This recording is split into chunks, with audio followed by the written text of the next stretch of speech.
On your marks, get set, disappointment. In one word, Sparrow Racing League, disappointment. That about sums it up for me. I had a lot of fun playing it on launch night. That Tuesday, I was like, oh yeah, let's play it, let's have some fun, let's, shit talk your friends, compete, I'm gonna get first place, you're gonna just kiss my ass, and you're gonna have a lot of fun. And then Wednesday came, and I had no real urge to play the game. I think it has limited replayability. Having only 2 maps kind of hurts it, kind of a little bit, sort of a little bit. But I feel like the real flaw of the game is that there's not enough bite there, there's not enough ways to actually influence the outcome of the race. So let's start with the basic stuff. I feel like there's a lot going for it. I feel like the foundation is there, but it also has unnecessary pressure on it. Sparrow Racing League is the only way to compete against your friends in Destiny. That is the sad truth. You can't even take 2 of your friends into Rumble anymore. It's solo only. We don't have a 6-man Rumble to compete against our buddies with. Unranked or ranked, doesn't matter. We don't have a private match. There's no way to really compete against your friends. And that's one of the biggest draws to this mod. That's why Sparrow Racing League is incredible, is because you can compete against your friends. You can shit talk each other, and that exists. That's a thing. And the foundation is set. You have a racing mod, if you will. And that's cool and all. But the replayability is not there. And I think it's because there's not enough ways to influence the outcome of it. You can kind of bump up against your friends and graze against them. That's foreplay, man. There's no real way to hurt your friendlies. You remember the days, and I hate to use this as an example, because people are just going to attach to it, but those that are old enough, how about the Mario Kart days?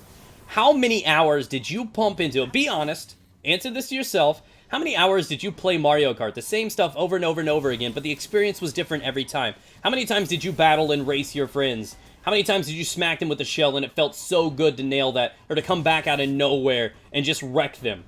The sabotage was there. You could actually hurt and inflict pain and screw up your friends. That's where the real banter came in. You felt like a badass because you were able to sway the results of the match, because you could compete against each other.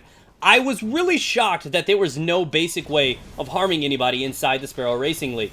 We've got a game that has so much promise, so much potential. We bought a first-person shooter. You throw in a racing game inside of that, I thought for sure there's going to be a way that you can at least kick your buddies off to the side and kind of nudge them out of the gates. But right now, all there is slight grazing. Come on now. Come on now. The way that I see it is, if this is going to have any future, you need to have a way to kill people. And I don't know if it's ways to, 5 consecutive, gates that you pass through in a row will give you the ability to put down a random trip mine or whatever you want to put down. Maybe you can actually go a step further. Like I said, the potential's there.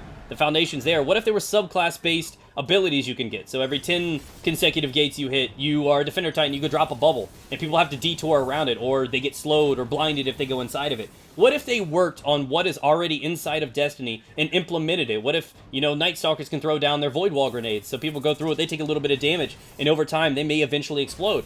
I feel like there's ways to hurt each other and inflict pain and have real reason to shit-talk each other because of that.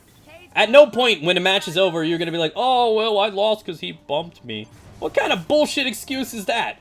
Now, if you said, oh, I got stomped because he hit me with like 4 red shells, yo, then that makes sense. You just got pummeled, and he completely took you out of the race. And it feels good. So win, lose, it didn't matter, because the competition and the banter was incredible. So I feel like if they work on it, and they evolve it into what it could potentially be, I feel like it needs to go. I don't know if you guys share my same opinions, or if you think there needs to be a way that you can actually bump or hurt or do something real to the enemies and your friends. But I feel like that's what is necessary for the replayability to be there. I feel like that's what is necessary for this to move forward. And we know that the community pressured them for this to become a reality. This is only existing because we wanted this, and they are listening. So make sure you prioritize and put the right pressure on them. I'm going to be 100% real with you right now. If Sparrow Racing comes out with another DLC, I will be extremely frustrated. I feel like, though, a lot of people are like, it's optional, you don't have to play it, you don't have to buy any of that stuff, but that does not mean it doesn't come with a cost. They are spending their time and resources on developing something like this, where they could have been working on a new raid, a new kind of competitive PvP experience, the next Iron Banner, if you will. Air quotes, you know what I mean? They could have been working on new maps or whatever's out there, and better content with base game content instead of creating a racing mod. And if they are going to continue and they create more maps for this, I am not going to touch it at all. And I feel like that's a waste of potential, that's a waste of manpower and resources and money when they could be making something for the base game. The first-person shooter that you bought. So Sparrow Racing League is cool and all, But they are definitely going to need to amp this up and add some more fun elements to it before I am part of Team SRL. That's just how it is. If you want to win me over, you got to do something big and impress me. Because as it is right now, I don't give two shits about driving around. That's just me, though. Thanks for watching, guys. If you enjoyed, be sure to leave a like, subscribe, and leave a comment and let me know what you guys think down below. Take care, guys. Have a good one.